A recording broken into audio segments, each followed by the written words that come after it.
कहानी की शुरुआत में हम बैरी नाम के एक आदमी को देखते हैं जो पैसों से भरे कुछ बैग्स अपने घर पर लेकर आया। ये देखकर बैरी परेशान हो गया कि इतने पैसों को वो कहाँ रखेगा। घर पूरा भर चुका है, दफनाने तक के लिए जगह नहीं है। जहाँ भी उसने खोदा उसे पुराना दफनाया हुआ पैसा ही मिला। अब बैरी ने सोचा कि इन पैसों को घोड़ों के तबेले में छुपा देता हूँ, लेकिन जैसे ही उसने पैसे छुपाने के लिए दरवाजा खोला, ढेर सारे पैसे उसके ऊपर गिर पड़े। पूरे तबेले में नोट ही नोट फैल गए। लेकिन हमेशा से उसके पास इतना पैसा नहीं था। आज से कुछ साल पहले वो बस एक एयरलाइन में पायलट था। बैरी की गर्लफ्रेंड बहुत खूबसूरत है और वो अपनी जिंदगी में भी काफी खुश था। बैरी को लगा कि उसकी पूरी जिंदगी ऐसे ही खुशी खुशी निकलेगी, लेकिन फिर अचानक से मुसीबत ने दस्तक दे दी। एक शाम जब बैरी अपने होटल में आराम करने पहुंचा तो एक दाढ़ी वाला आदमी वहां उससे मिलने आया और बैरी को ब्लैकमेल करने लगा। उसने बैरी के ऊपर पैसों के लिए सिगार की स्मगलिंग करने का आरोप लगाया। ये सुनकर बैरी के पसीने छूट गए,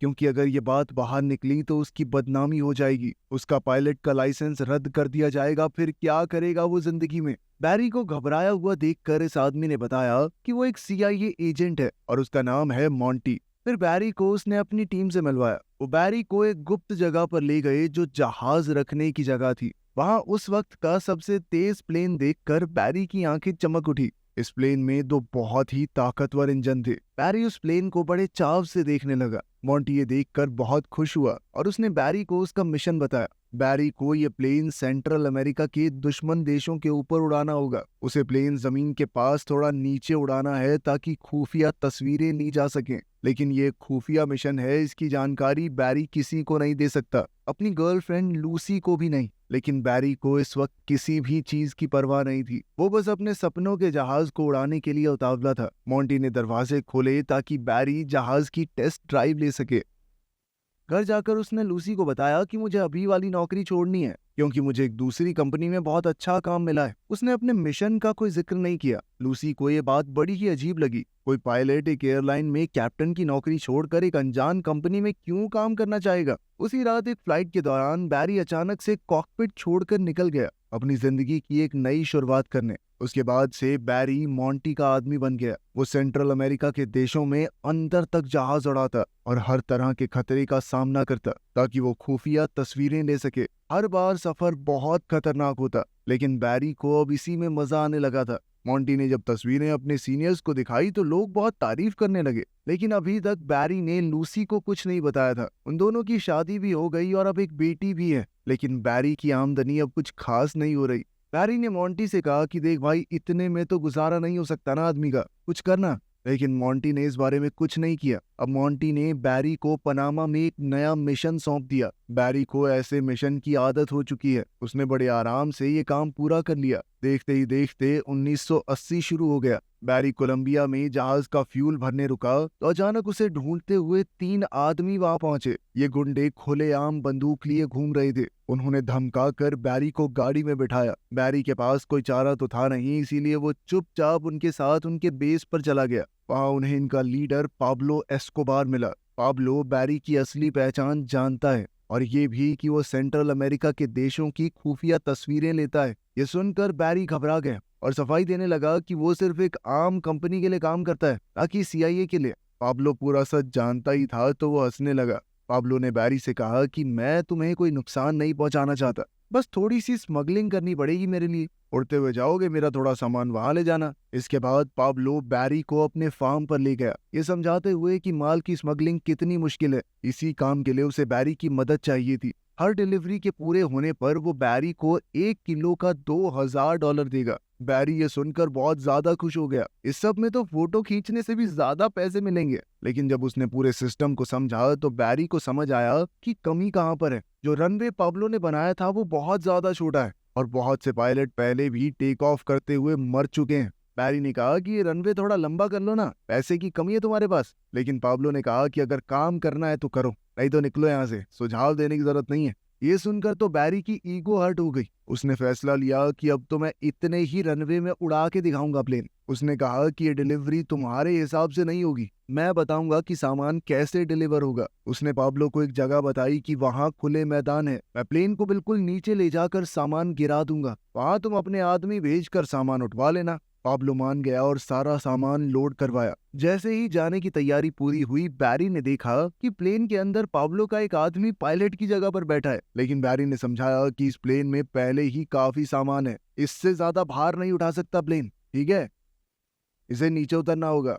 पाब्लो ने उस आदमी को उतार लिया और फिर बैरी निकलने लगा। पाब्लो ने गुड लक के तौर पर बैरी को एक क्रॉस तोहफे में दिया। बैरी ने उड़ान भरी, इस बात से अनजान कि पाब्लो और उसके आदमी उसकी जान पर सट्टा लगा रहे थे कि वो प्लेन को यहाँ से उड़ा भी पाएगा या नहीं। बैरी ने पूरी समझदारी से टेक ऑफ किया, लेकिन सामान भारी होने की वजह से प्लेन एक बार को तो नीचे आ गया था, लेकिन फिर वो दोबारा से उड़ाते हुए पेड़ों के बीच से उसे ले गया। लेकिन फिर वो जैसे ही यूएसए की एयर स्पेस में पहुंचा, वो मिलिट्री के रडार में आ गया। इस बात से अनजान बैरी जल्दी ही उस पॉइंट की तरफ बढ़ने लगा जहां उसे सामान छोड़ना है। बैरी ने ऑटो पायलट दबाया, नीचे का हैच खोला और सामान नीचे गिरा दिया। इसी के साथ बैरी की डिलीवरी पूरी हो गई थी। अगली बार जब बैरी कोलंबिया आया तो पाब्लो और उसके भाइयों ने उसके लिए वेलकम पार्टी रखी और बैरी को उसका कमाया पैसों से भरा बैग दिया। लेकिन इससे पहले बैरी अपनी खुशी मना पाता, कुछ फौजी वहां पर आ गए और पाब्लो के बंगले को घेर लिया। पाब्लो ने बैरी से कहा कि तुम अंदर ही रहना,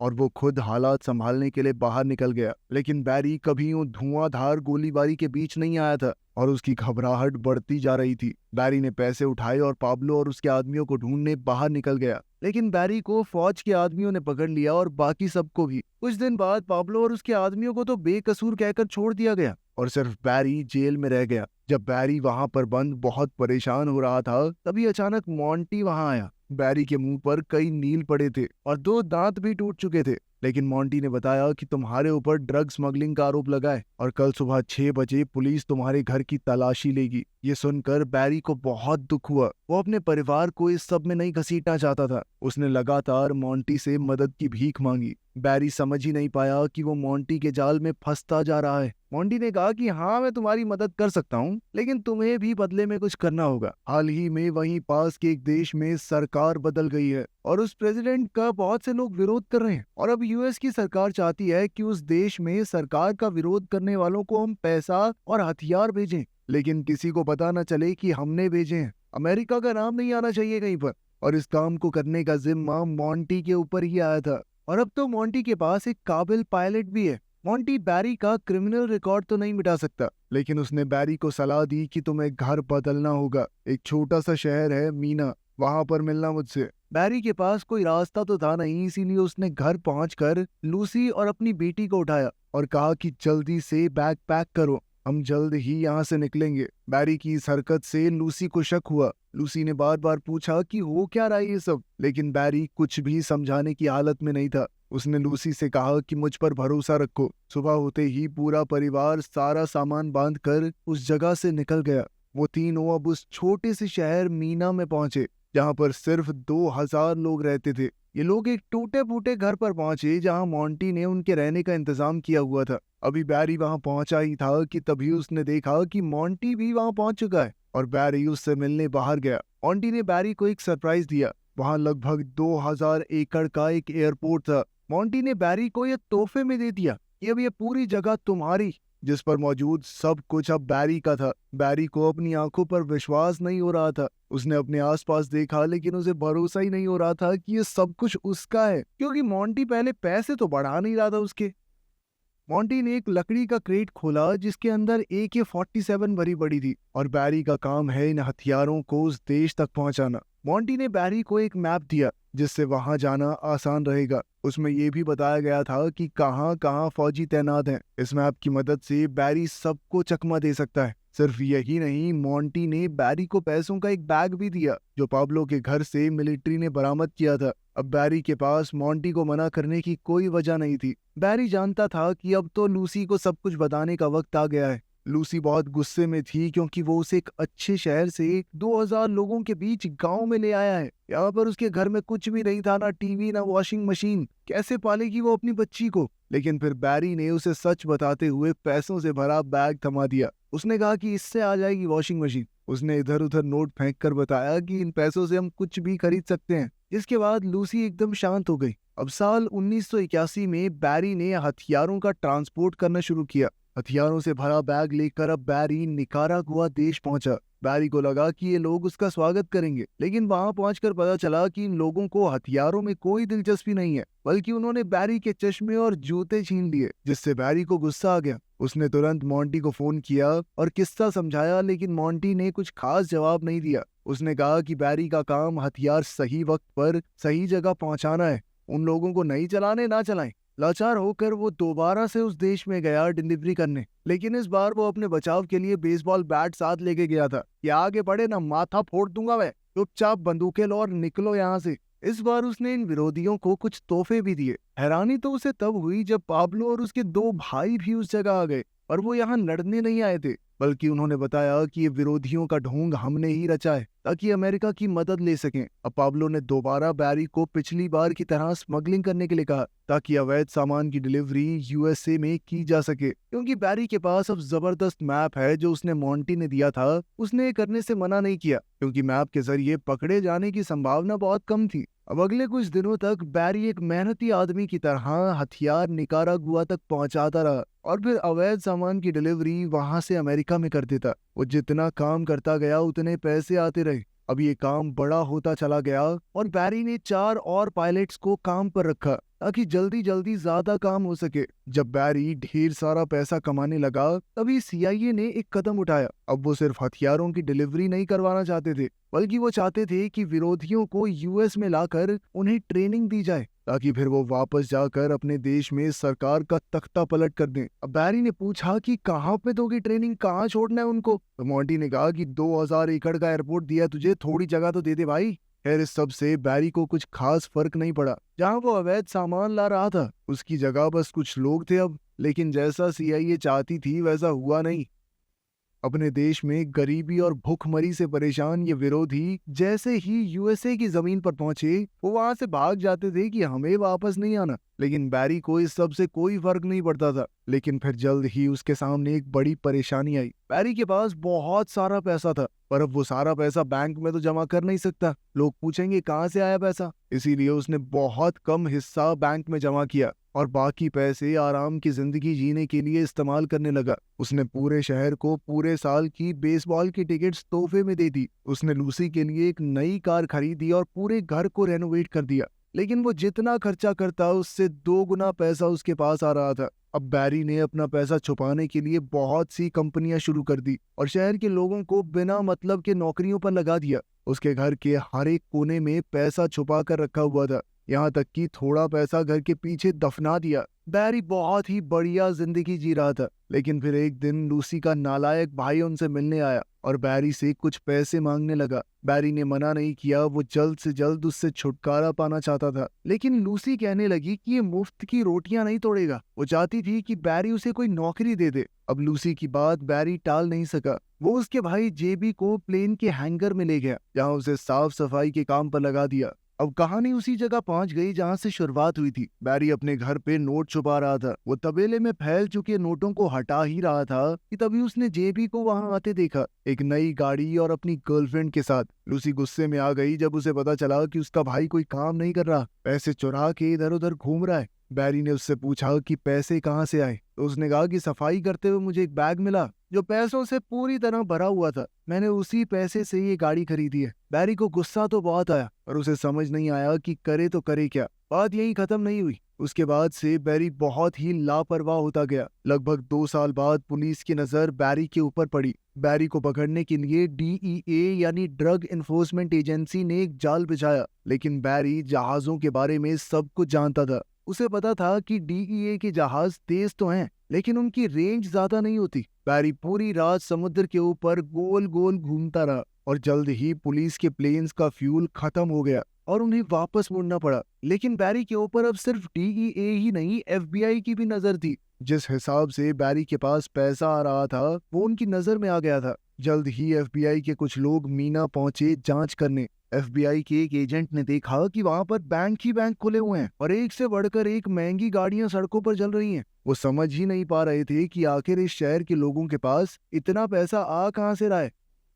एक और मिशन के दौरान बैरी अब बॉर्डर पेट्रोल की नजर में भी आ गया था और जिस तरह डीईए को बैरी ने चकमा दिया था, उस बात को ध्यान में रखते हुए बॉर्डर पेट्रोल वालों ने बैरी के प्लेन जैसे ही 2 और प्लेन भेजे ताकि इस बार किसी भी हालत में बैरी पकड़ा जाए। बैरी ये देखकर गुस्से में नीचे की तरफ बढ़ने लगा और हाईवे के ऊपर ही प्लेन लैंड करने लगा। लैंड होते ही जब बैरी प्लेन से उतरा, उसने सड़क पर मौजूद बच्चों की तरफ थोड़े पैसे फेंके, उनकी साइकिल ली और वहां से गायब हो गया। अभी बैरी ने सांस भी नहीं ली थी कि तभी पाब्लो का फोन आ गया। डीईए पाब्लो के पीछे भी पड़ी थी, इसीलिए अब वो कोलंबिया में नहीं रह सकता। वो वहां से भागकर निकारागुआ आ गया था, जिसके बाद बैरी भी वहां के लिए निकल गया। जैसे ही बैरी गया, जेबी ने एक पैसों से भरा बैग उठाया और अपनी नई गाड़ी लेकर मौज मस्ती करने के लिए निकल गया। उसके हाथ में पैसों से भरा सूटकेस था और वो एक रेस्टोरेंट में घुस गया, लेकिन वहां देखा कि पुलिस वाले खाना खा रहे हैं। डर कर जेबी अचानक भागा, लेकिन पुलिस वालों ने उसका पीछा करके उसे पकड़ लिया।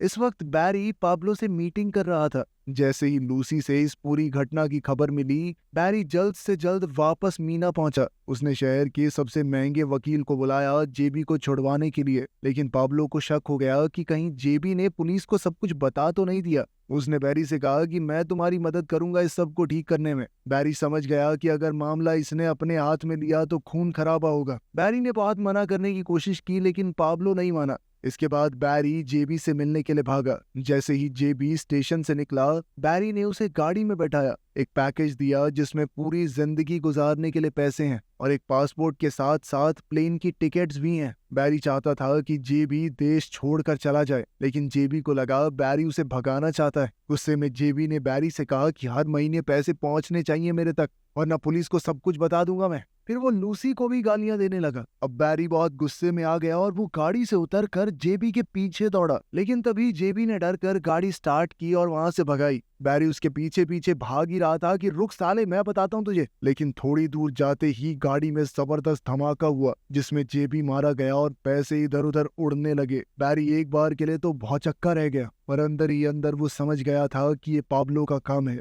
बैरी ने अपनी गाड़ी से जेबी की गाड़ी को खींचना शुरू किया और उसे जंगल में छोड़ दिया। वहीं सीआईए को पता चल गया कि जो हथियार निकारागुआ भेजे गए हैं वो ड्रग ट्रैफिकिंग करने वालों के हाथ लग गए हैं। निकारागुआ से लाए गए विरोधी जिन्हें ट्रेनिंग दी गई थी, उनमें से बहुत कम लोग ट्रेनिंग पूरी करके वापस लड़ने गए। अब सीआईए वालों को समझ आया कि इनको बुलाकर ट्रेनिंग देना बहुत बड़ी बेवकूफी थी और मॉन्टी से ये सारा मिशन कैंसिल करने के लिए कहा।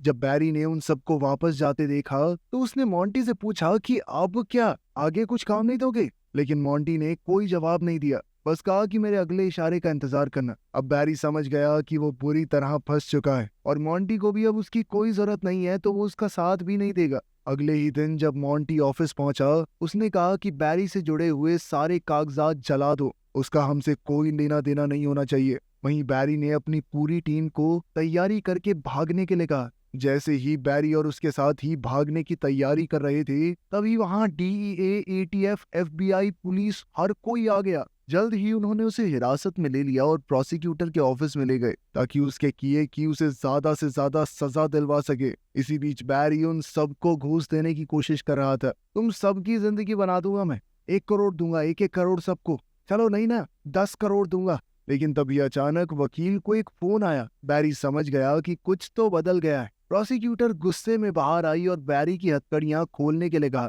और उस एक फोन ने बैरी को आजाद कर दिया। जैसे ही वो बाहर निकला, सूट में 2 आदमी उसे गाड़ी में बैठाकर ले गए। बैरी को लगा कि ये मॉन्टी के आदमी हैं, लेकिन उसे वहां से डायरेक्ट एयरपोर्ट ले जाया गया और वहां से सीधा बैरी पहुंचा व्हाइट हाउस में। अब बैरी को प्रेसिडेंट से मिलना था, तो वो काफी घबराया हुआ था। वो समझ नहीं पा रहा था कि उसे यहाँ क्यों लाया गया है। सीआईए के डायरेक्टर और आर्मी कर्नल ने यह फैसला लिया कि बैरी एक आखिरी बार पाब्लो से डील करेगा, ताकि इस मौके का फायदा उठाकर पाब्लो की खुफिया तस्वीरें ली जा सकें। ये ऐसे सबूत होंगे जिन्हें झुकलाया नहीं जा सकेगा। बैरी ये काम करने को तैयार तो हो गया, लेकिन वो बहुत घबरा रहा था। अगर पाब्लो एस्कोबार को भनक तक लग गई कि बैरी उसे फंसाना चाहता है, तो वो उसके चीथड़े उड़ा देगा। अपने परिवार से अलविदा कहकर बैरी और उसके असिस्टेंट ने एक सफर शुरू किया। वो एक तूफान से गुजरते हुए निकारागुआ पहुंचे। जैसे ही प्लेन का दरवाजा खोला, फौजी बंदूकें लेकर तैनात हो गए। बैरी घबरा गया, समझाने लगा कि ये सिर्फ एक तोहफा है।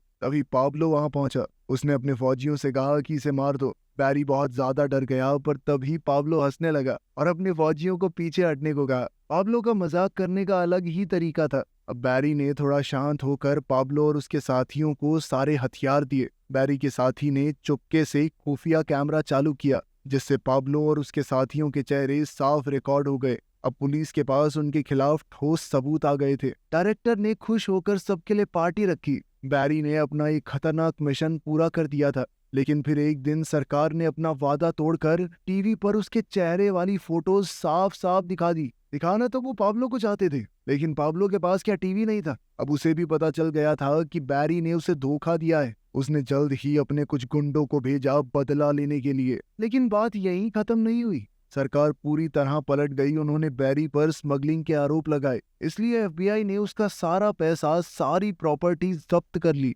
उसका सब कुछ जब्त होने से एक रात पहले बैरी ने किसी तरह अपनी पत्नी लूसी को सारी ज्वेलरी पहनाकर वहां से भाग जाने को कहा, क्योंकि जो चीज उन्होंने पहनी होगी वो कोई जब्त नहीं कर पाएगा। लूसी अपने पति को छोड़कर जाना तो नहीं चाहती थी, पर वो समझ चुकी थी कि अब कोई चारा नहीं। अपने बच्चों के लिए उसे ये सब करना ही होगा। अगले दिन एफबीआई ने बैरी का पूरा घर उलट पुलट दिया। बैरी समझ गया था कि अब उसके हाथ में कुछ नहीं रहा, ना उसका परिवार और ना ही पैसे। धीरे धीरे मामला शांत होने लगा और बैरी की सजा भी बहुत कम कर दी गई। वो जानता था कि पाब्लो उसे आसानी से छोड़ने वाला तो है नहीं। वो हर रात होटल का कमरा बदलता रहता। इस तरह डर डर के वो कुछ साल जिंदा रहा, लेकिन फिर एक दिन एक गुंडे ने उसे गाड़ी में ही गोली मार दी। तो आपके हिसाब से बैरी के साथ सही हुआ या गलत? कमेंट्स में जरूर बताना। मिलते हैं अगली वीडियो में।